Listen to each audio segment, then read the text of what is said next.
Hi, good morning or good afternoon or even evening depending on when you're watching this, but welcome anyway. I have been doing some experimentation with a mobile phone. It occurred to me that mobile phone camera technology's moved on quite a lot over the last few years, and I wanted to see what a mobile phone, how it would compare to my A7RIII, which I use normally to do my abstract moving images, moving stills images. So I approached Samsung to see if they could send me a phone to try. So they sent me this rather smart S9 Plus to have a play with, and the first thing that I came up against was how to get enough time to move the camera around during the shot. When I take my shots with my Sony A7RIII, I use an ND filter, one of these things, which is basically a thing to put over the lens, which cuts down the amount of light getting to the camera, so I can extend the shutter time and give myself time to move the camera around in various ways.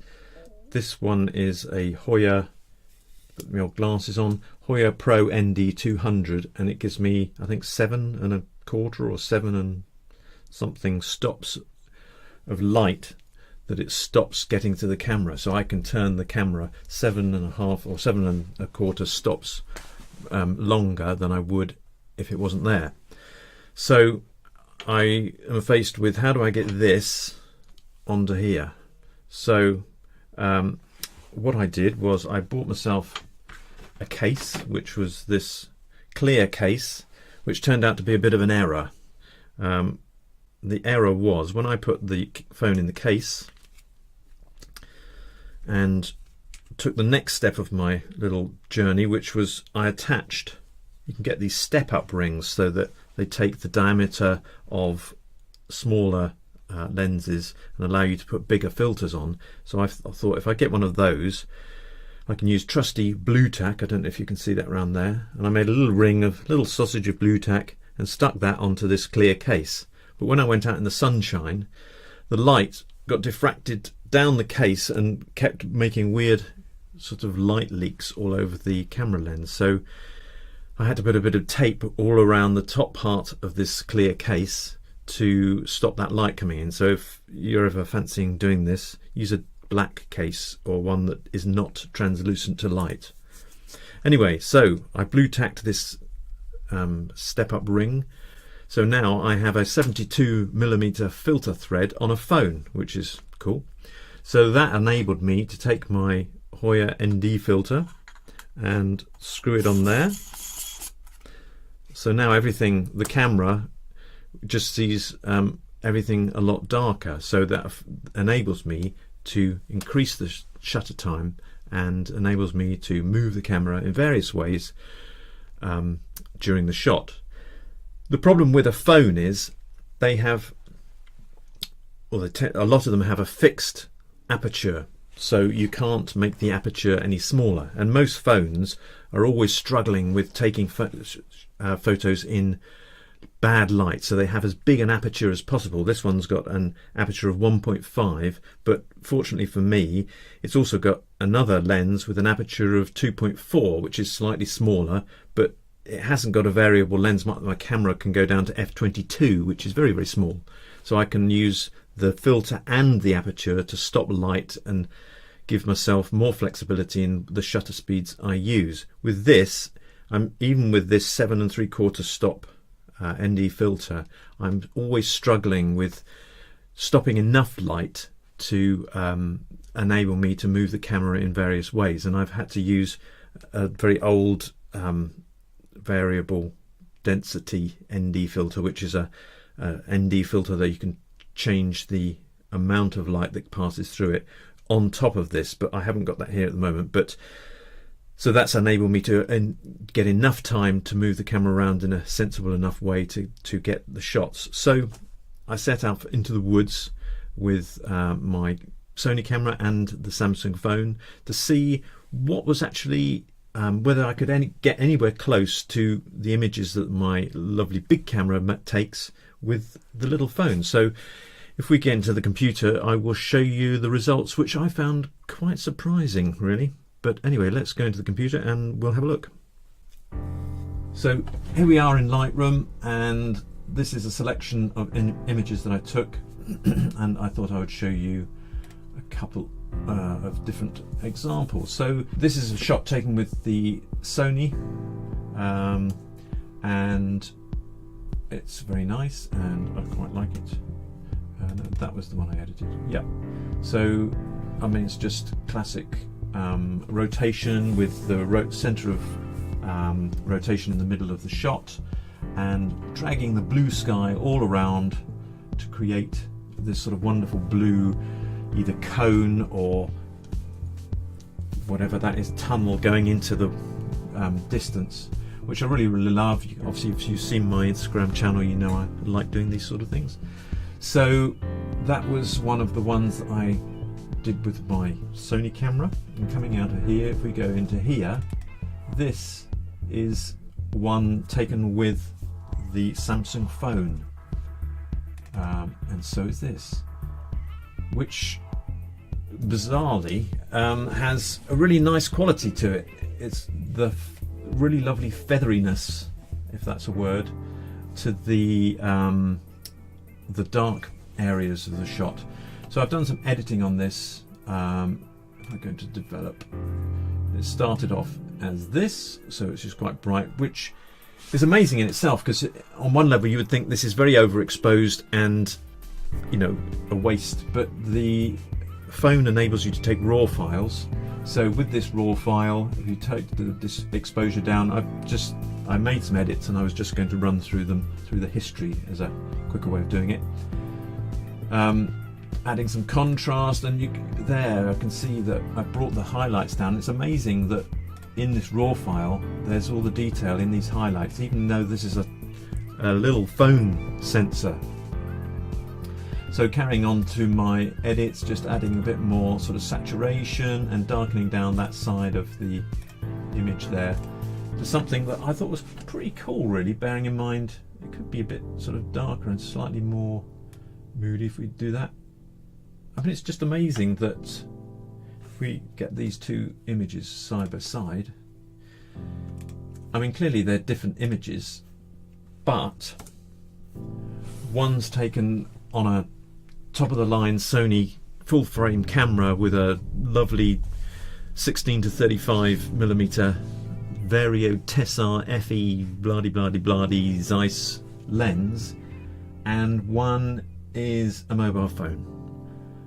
So I found that pretty cool. That, I mean, there are differences, obviously.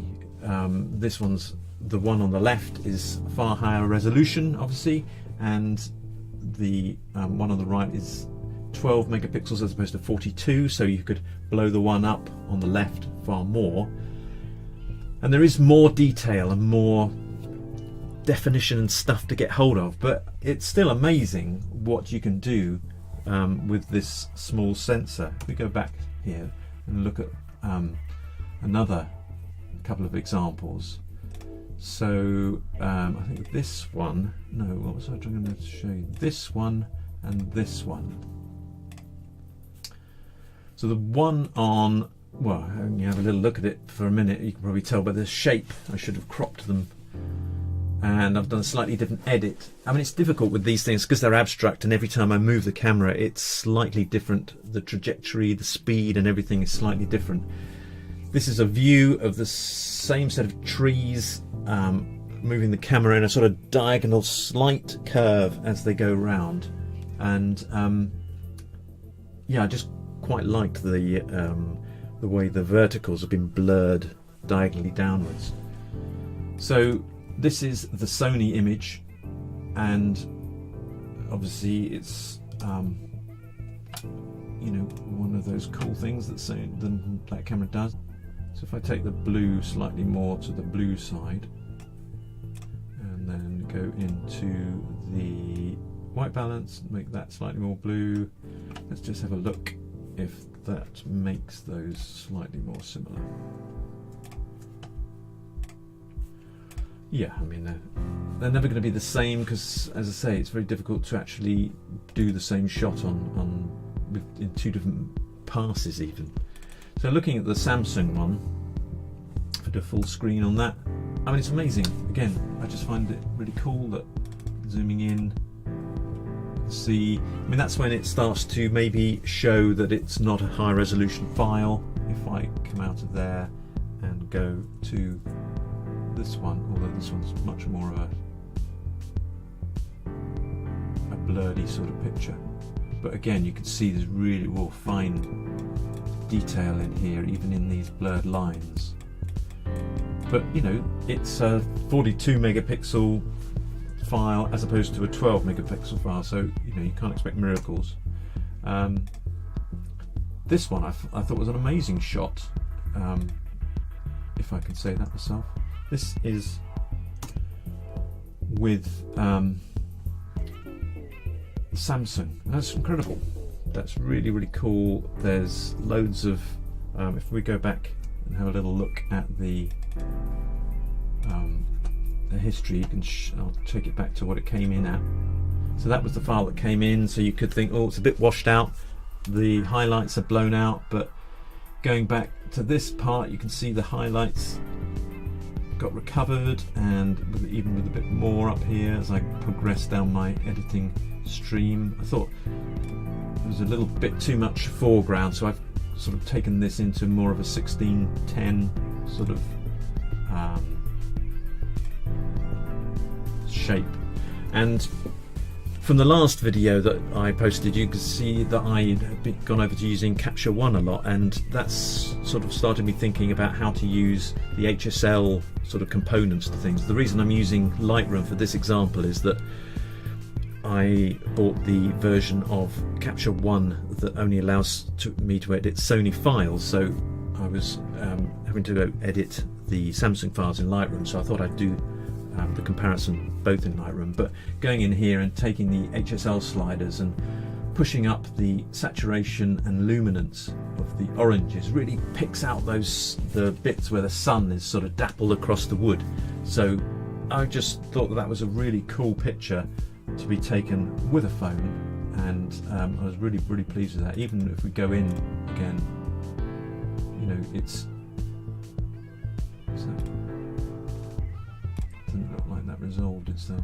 It seems to be going a bit weird, but yeah, I mean, it's, regardless of what Lightroom seems to be doing right now, it's a very impressive picture in terms of what the camera has found and produced.